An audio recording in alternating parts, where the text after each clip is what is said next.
খুব ছোট্ট এক ছেলে প্রচণ্ড রাগী ছিল।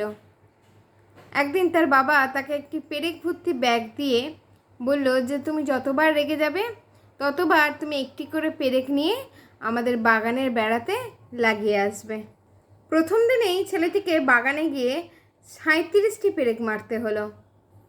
পরের সপ্তাহে ছেলেটি আস্তে আস্তে নিজের রাগটা, নিজের জেদটা একটু করে নিয়ন্ত্রণে আনতে পারল এবং প্রত্যেক দিন বেড়াতে পেরেকের সংখ্যাও আস্তে আস্তে কমে যেতে লাগলো।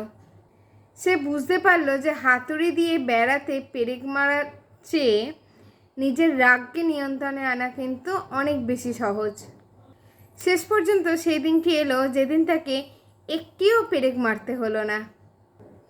এবার তার বাবা তাকে ডেকে বলল, তুমি যেসব দিনে তোমার রাগকে পুরোপুরি নিয়ন্ত্রণে আনতে পারবে সেসব দিনে তুমি বেড়া থেকে তোমার লাগানো একটি করে পেরেক খুলে ফেলবে। অনেক দিন চলে গেল এবং সেই ছেলেটি তার বাবাকে জানালো যে সে বাগান থেকে সব পেরেক খুলে ফেলতে সক্ষম হয়েছে।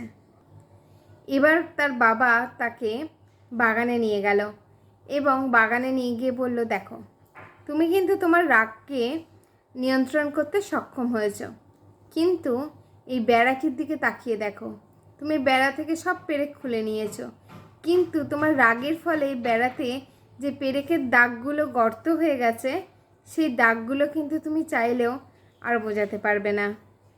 কাঠের বেড়াটি কখনোই আর আগের অবস্থায় ফিরে যাবে না। যখন তুমি কাউকে রেগে গিয়ে কিছু একটা বলো তখন তার মনে ঠিক এরকমই একটা আঁচড় পড়ে যায়। তাই নিজের রাগকে নিয়ন্ত্রণ করতে শেখো। বন্ধুরা, আজকের গল্পটা কেমন লাগলো অবশ্যই কিন্তু তোমরা কমেন্ট করে জানাবে। তোমাদের প্রচুর প্রচুর কমেন্ট আসছে আর আমার খুব ভালো লাগছে তোমাদের প্রত্যেকের কমেন্ট পড়তে, খুব খুশি হচ্ছি। তো আগামী দিনে আরও সুন্দর সুন্দর ভালো ভালো গল্প তোমাদের কাছে নিয়ে আসবো। ভালো থাকবে, সুস্থ থাকবে, সাবধানে থাকবে। খুব তাড়াতাড়ি দেখা হবে নতুন আরেকটি গল্পে।